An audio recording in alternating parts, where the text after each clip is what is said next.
Isang hapon, si Buboy ay masayang naglalaro sa plaza kasama ang kanyang mga kaibigan. Masaya silang naghahabulan at nagtatawanan na para bang wala ng bukas.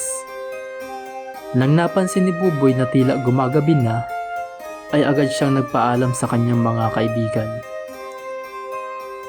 Alam niyang kailangang umuwi ng maaga dahil magagalit ang kanyang ina kapag nalaman nitong ginabi siya ng uwi. "Denots, Tolits, uuwi na ako. Baka hanapin na ako ni nanay," sabi ni Buboy. "Sige Buboy, ingat ka," tugon ng isa sa kanyang mga kaibigan. Habang naglalakad pa uwi si Buboy, ay napagpasyahan niyang dumaan sa gubat upang paikliin ang kanyang daraanan. Alam niyang medyo delikado, ngunit nagmamadali na siyang makauwi dahil gumagabi na.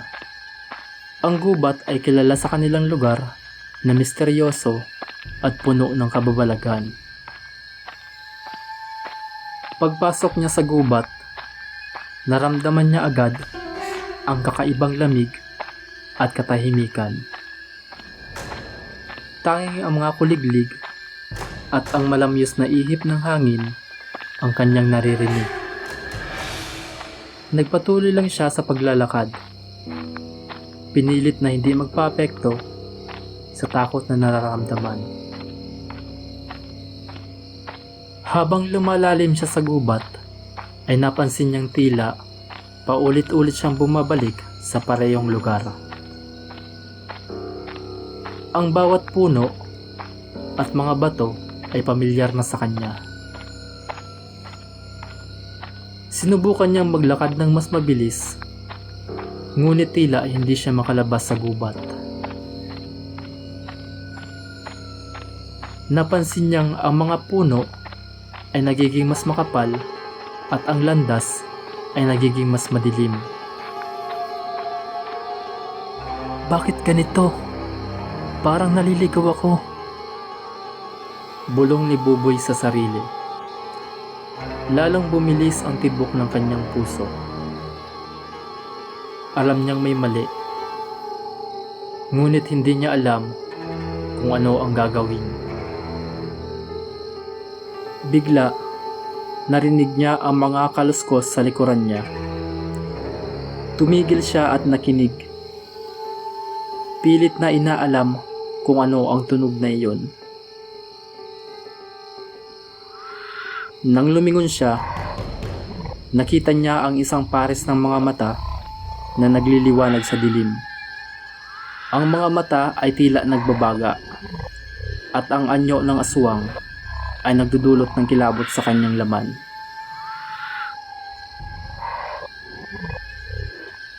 Sa takot, napasigaw si Buboy at sinubukang tumakbo ng mabilis. Ngunit gaano man siya kabilis, naririnig pa rin niya ang mabilis na yapak ng aswang na sumusunod sa kanya. Sa bawat hakbang niya, parang lalong bumibilis ang aswang.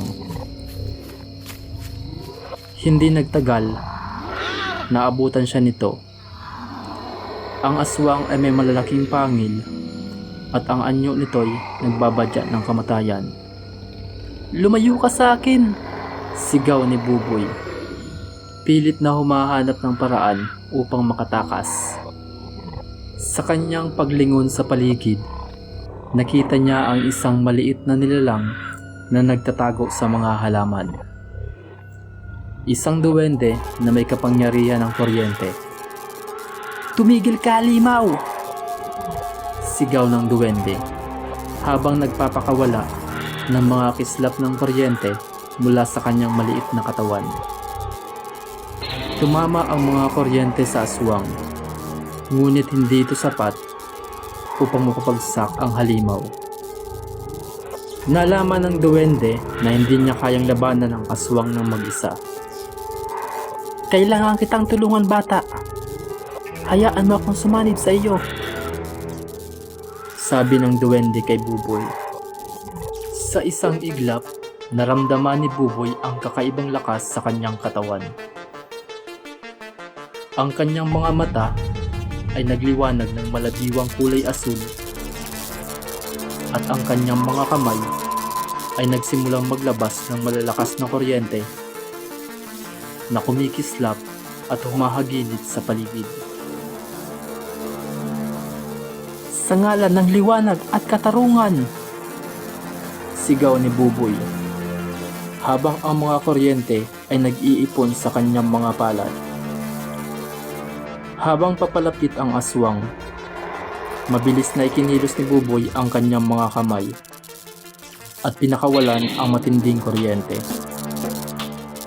Tumama ito sa aswang na tila pinupunit ang kaluluwa nito. Napasigaw ang aswang sa sakit, ngunit hindi ito nagpatinag. Muling sumugod ang halimaw, ngunit muling nagpakawala si Buboy ng mas malakas na kuryente. Sa bawat galaw ng aswang, nasasalubong ito ng kuryenteng bumabalot sa buong katawan nito.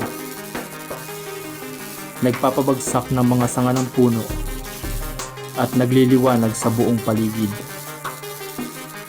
Nagpatuloy ang laban at ang aswang ay naging mas mabagsik at mas malupit. Ngunit sa bawat atake nito, mas lalo pang nagiging malakas si Buboy at ang duwende sa loob ng kanyang katawan. Ang mga kuryente ay nagiging mas matalim at mas mabilis. Tila kidlat na dumadaan sa katawan ng aswang. Sa isang huling pagsugod ng aswang, nag-concentrate si Buboy ng lahat ng natitirang enerhiya. Ang kanyang katawan ay nagliwanag ng husto at isang malakas na boltahe ng kuryente ang bumalot sa kanya. Tapos na ang laban na ito, sigaw ni Buboy. At sa isang mabilis na galaw, pinakawalan niya ang pinakamalakas na kuryente na tumama sa aswang. Napasigaw ang aswang ng matindi. Ang kanyang katawan ay nagliyab at unti-unting naglaho sa harap ni Buboy. Sa wakas, ligtas na si Buboy. Huminga siya ng malalim at naramdaman ang unti-unting pag-alis ng kapangyarihan ng duwende mula sa kanyang katawan. Salamat po sa iyong tulong, sabi ni Buboy sa duwende. Ikaw ang nagligtas sa sarili mo, tugon ng duwende. Ginamit mo ang tapang at lakas ng loob upang harapin ang takot. Lagi mong tandaan, huwag maging magabi sa pag-uwi at iwasan ang mga lugar na alam mong delikado. Matapos ang insidente, natagpuan ni Buboy ang tamang daan pa uwi. Pagdating sa kanilang bahay, sinalubong siya ng kanyang ina na labis na nag-aalala. Niyakap niya ito ng mahigpit at nangakong hindi na muling gagabihin pag-uwi. Mula noon, naging aral na kay Buboy ang kanyang karanasan. Lagi siyang naging maingat sa pag-uwi at hindi na muling dumaan sa gubat tuwing gabi. Ang kanyang kwento ay nagsilbing babala sa lahat ng batang katulad niya, na sa kabila ng kasiyahan, kailangan ding maging maingat upang maiwasan ang kapahamakan.